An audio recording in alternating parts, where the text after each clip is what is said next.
सबसे पहले हम एक कढ़ाई ले लेंगे और गैस हम जला के गैस हम सिम पे कर देंगे। उसमें ये देखिए मैंने पूरा 1 कप भर के चावल का आटा ले लिया है। तो हम पूरा 1 कप भर के चावल का आटा ले लेंगे। ये हम इसमें डाल देंगे और इसको हम थोड़ा सा भूनेंगे, धीमी गैस पे ही भूनेंगे। तब तक हमें इसे भूनना है जब तक इसमें से बढ़िया सी खुशबू ना आ जाए। तो हम इसको ऐसे भूनेंगे धीमी गैस पे कि इसका कलर ना चेंज हो। गैस बिल्कुल भी तेज नहीं करेंगे बीच में। इसको भूनने में लगभग 5 से 6 मिनट लग जाते हैं। तो हम धीमी गैस पे ही इसको भूनेंगे। देखिए मुझे इसे भूनते हुए 3 मिनट हो चुके हैं। अभी हम इसे और भूनेंगे, 2 मिनट और भूनेंगे। इसमें हल्की हल्की खुशबू आने लगी है।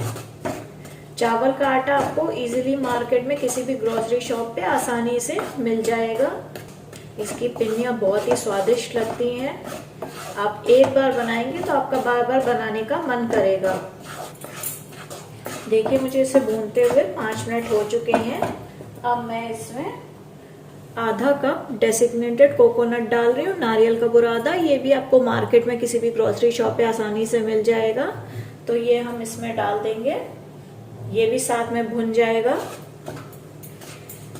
गैस हमारी सिम पे ही है, लोएस्ट फ्लेम पे हम इसको भूनेंगे। आटे में से अच्छी खुशबू आने लगी है। थोड़ा सा हमारा नारियल का बुरादा भी भुन जाए तब तक हम इसको भूनेंगे। 2 से 3 मिनट में ये बढ़िया भुन जाएगा। आप नारियल का बुरादा नहीं डालना चाहते हैं तो आप स्किप भी कर सकते हैं। इसके बिना भी आप बना सकते हैं। इसके बिना भी लड्डू बहुत अच्छे बनेंगे। देखिए इसमें नारियल का बुरादा भी भुन चुका है और आटा भी भुन चुका है। इसमें बहुत अच्छी खुशबू आने लगी है। बस 1 मिनट इसको और हम धीमी गैस पे भूनेंगे, फिर हम गैस बंद कर देंगे। बस ये आटे को भूनने में ही जो टाइम लगता है इसमें लगता है, तो इसको बहुत पेशेंसली हमको भूनना है। क्योंकि आटा अगर कच्चा रह गया तो फिर उसमें पिन्नियों में मज़ा नहीं आती है। तो बस इसको ही हम सिम पे रख के भूनेंगे। गैस बिल्कुल भी हम तेज नहीं करेंगे वरना ये आटा लाल हो जाएगा तो उसमें मज़ा नहीं आएगी। इसका कलर चेंज हो जाएगा तो उसका मज़ा नहीं आएगा बिल्कुल भी। तो हम धीमी गैस रख के ही इसको भूनेंगे। साथ ही साथ नारियल का बुरादा भी भुन चुका है हमारा। अब हम गैस बंद कर देंगे। टोटल मुझे इसे भूनने में 6 से 7 मिनट लगे हैं। 1-2 मिनट आगे पीछे हो सकता है, गैस की फ्लेम पे डिपेंड करता है।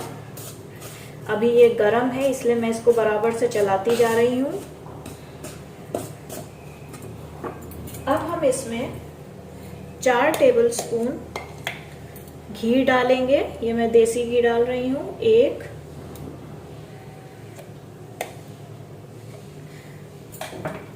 और इसको हम इसमें मिक्स कर देंगे। क्योंकि आटा हमारा गरम है अभी तो ये घी इसमें पिघल जाएगा आसानी से। तो इसको हम मिक्स कर देंगे अच्छे से। अब मैं इसको एक दूसरी प्लेट में निकाल ले रही हूँ। फिर हम दूध को गरम करेंगे। दूध खौला के गरम करके गाढ़ा करके हम इसमें ऐड करेंगे। तो मैं इसको एक प्लेट में निकाल लेती हूँ। तो देखिए मैंने इसको प्लेट में निकाल लिया है। ये जल्दी से थोड़ा ठंडा हो जाएगा। अब हम गैस की तरफ चलते हैं। तो अब देखिए मैंने उसी कढ़ाई को साफ करके ले लिया है। इसमें मैं ये देखिए फुल क्रीम आधा लीटर दूध डाल रही हूँ। ये मैंने अमूल का दूध लिया है, आप कोई भी ले सकते हैं। तो मैं आधा लीटर दूध इसमें डाल रही हूँ। गैस अभी हम तेज करेंगे थोड़ी सी। इसमें एक उबाल आने तक का हम वेट करेंगे। देखिए दूध में उबाल आने लगा है। अब इसको हम धीरे धीरे नीचे से चला देंगे। कढ़ाई के तले से लगाते हुए स्पैटुला को चलाएंगे ताकि हमारा दूध जले नहीं। और गैस हम धीमे कर देंगे, सिम पे कर देंगे गैस हम एकदम लोएस्ट फ्लेम पे। और इस दूध को हमको गाढ़ा करना है, यानी कि जितना ये दूध है इसका 1/3 दूध रह जाए, इतना हमको इसको गाढ़ा करना है। और जो साइड में मलाई आ रही है उसको भी इकट्ठा करते जाना है बीच में। तो ये बढ़िया से जल्दी से गाढ़ा हो जाएगा। फ्लेम हमें लो रखते हुए इसको चलाते रहना है ताकि दूध हमारा बिल्कुल भी जले नहीं। जैसे हम रबड़ी के लिए गाढ़ा करते हैं ना दूध, उस तरह से हम धीमे धीमे इसको गाढ़ा करेंगे धीमी गैस पे। और साइड में जो मलाई इकट्ठा हो रही है वो भी हम बीच में ले लेंगे। ये दूध गाढ़ा करने से ये होगा कि हम जो पिन्नियाँ बना रहे हैं उसमें हमें ना तो अलग से खोया डालना पड़ेगा ना अलग से दूध डालना पड़ेगा। जब हम खोए की पिन्नियाँ बनाते हैं तो उसमें हम खोया भी डालते हैं, दूध भी डालते हैं, मगर यहाँ पे हमने क्या किया, आधा लीटर दूध को ही हम गाढ़ा कर ले रहे हैं। तो वो खोए का भी काम करेगा और दूध का भी काम करेगा और पिन्नियों का स्वाद भी बढ़ाएगा। पिन्नियाँ हमारी बहुत स्वादिष्ट बनेंगी। एक बार आप इसे जरूर ट्राई करें। आपको एक बार बनाएंगे और खाएंगे तो आपको बार बार बनाने का मन करेगा। मेरा वीडियो पसंद आ रहा हो तो दोस्तों मेरे चैनल को सब्सक्राइब करना ना भूलें। वीडियो को लाइक शेयर जरूर करें। देखिए हमारा दूध भी अच्छा गाढ़ा हो गया है और इसमें जितनी मैं साइड में मलाई थी मैंने सब इसमें बीच में कर दी है। तो इतना दूध मुझे गाढ़ा करने में 6 मिनट लगे हैं। 6 मिनट में हमारा दूध बढ़िया गाढ़ा हो गया है।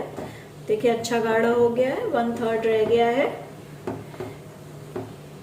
अब हम बिल्कुल धीमी गैस है हमारी, उस पे हम जो हमने ये चावल का आटा का मिक्सचर बना के रखा था ये ऐड करेंगे।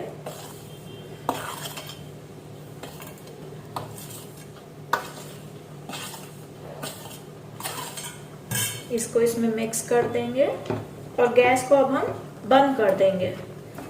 गैस हमने बंद कर दी है और इसमें हम सब मिक्स कर देंगे इसको अच्छे से। तो देखिए इसमें मावा का भी फ्लेवर आ जाएगा और दूध का भी आ जाएगा। देखिए कितना बढ़िया लग रहा है। थोड़ा जल्दी जल्दी करेंगे क्योंकि दूध अच्छे से गर्म है खूब बढ़िया। इसको हम मिक्स कर देंगे। इसी में मैंने यहाँ देखिए 7-8 बादाम को छोटा छोटा काट लिया है और थोड़े काजू हैं इसमें।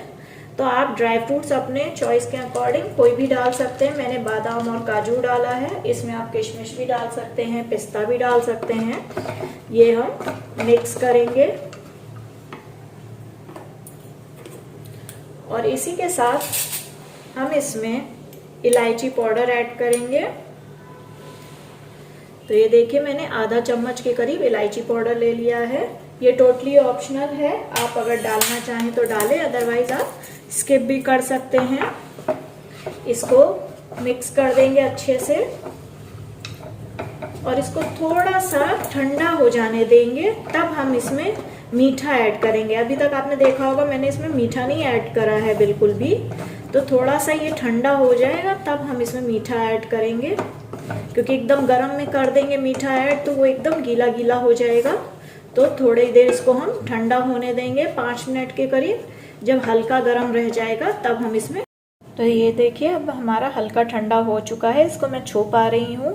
तो अब हम इसमें जिस कप से हमने चावल का आटा नापा था ना, उसी कप के मेजरमेंट से मैंने 1 कप चावल का आटा लिया था, तो 1 ही कप पाउडर शुगर ले रही हूँ। तो ये परफेक्ट मीठा हो जाएगा। आप मीठा अपने अकॉर्डिंग थोड़ा कम ज़्यादा भी कर सकते हैं। अगर आप कम मीठा पसंद करते हैं तो थोड़ी सी कम भी डाल सकते हैं, और अगर आप ज़्यादा मीठा पसंद करते हैं तो आप थोड़ी सी ज़्यादा भी पाउडर शुगर डाल सकते हैं। पिन्नियाँ जब तक मीठी ना हो तब तक खाने का मज़ा ही नहीं आता है बिल्कुल भी। तो देखिए कभी कभी क्या होता है कि हमारे पाउडर शुगर में ऐसे दाने दाने हो जाते हैं, जम जाती है। तो इसको हम अच्छे से तोड़ लेंगे, इसीलिए मैं इसको हाथों से कर रही हूँ। अच्छे से हम मिक्स कर लेंगे पूरे मिक्सचर में। देखिए सबसे बढ़िया तरीका होता है सब चीज़ एक साथ मिक्स करने के लिए। हम क्या करें, अपने ऐसे हाथों के, दोनों हाथों की सहायता से ऐसे मिक्स करेंगे तो ये बहुत बढ़िया, इसमें चीनी भी मिक्स हो जाएगी, सब चीज़ आपस में आसानी से मिक्स हो जाती है। तो देखिए मैं इसको ऐसे मिक्स कर रही हूँ दोनों हाथों की सहायता से, तो चीनी एक एक जगह पहुँच जाएगी अच्छे से। तो सब जगह मीठा बराबर रहेगा। देखिए इसमें चीनी अच्छे से मिक्स हो चुकी है। अब हम इसके लड्डू बांधेंगे। तो आप जितने बड़े लड्डू चाहें उतने बड़े बांध सकते हैं। तो ये मैं छोटा सा नींबू के आकार का लड्डू ले रही हूँ। देखिए हम इसके लड्डू बांधेंगे।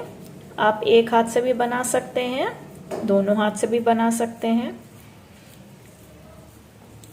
जितनी बड़ी आपको इच्छा हो उतनी बड़ी पिन्नी आप बना सकते हैं।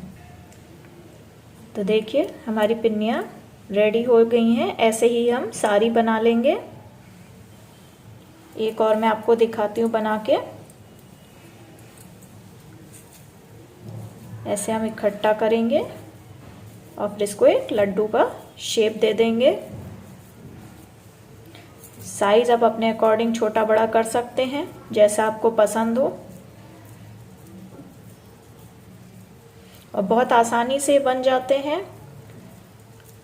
और सच मानिए बिना खोए के आपने जो दूध को गाढ़ा करके इसकी पिन्नियाँ बनाई हैं, इसका टेस्ट बहुत ही अच्छा आता है। आप एक बार ज़रूर ट्राई करिएगा। वीडियो पसंद आए तो लाइक ज़रूर करिएगा। मेरे चैनल को सब्सक्राइब करना ना भूलिएगा। देखिए कितना बढ़िया लड्डू रेडी हुआ है। ऐसे ही हम सारे बना लेंगे।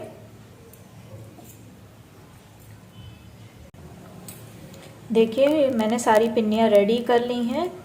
ये बहुत ही स्वादिष्ट बनी हैं और बहुत ही सॉफ्ट हैं। अभी हम इसको 15 से 20 मिनट के लिए फ्रिज में रख देंगे ताकि ये बढ़िया सी सेट हो जाएं। उसके बाद आप एंजॉय कर सकते हैं। आप भी इसे ज़रूर ट्राई करिए। जो मैंने मेजरमेंट्स बताए हैं, अगर आप उन्हीं मेजरमेंट से बनाएंगे, बिल्कुल ही उतना ही नाप के बनाएंगे, तो आपकी पिन्नियाँ भी बहुत ही टेस्टी बनेंगी, बहुत ही स्वादिष्ट बनेंगी। तो आप भी इसे एक बार ज़रूर ट्राई करिए। Thanks for watching.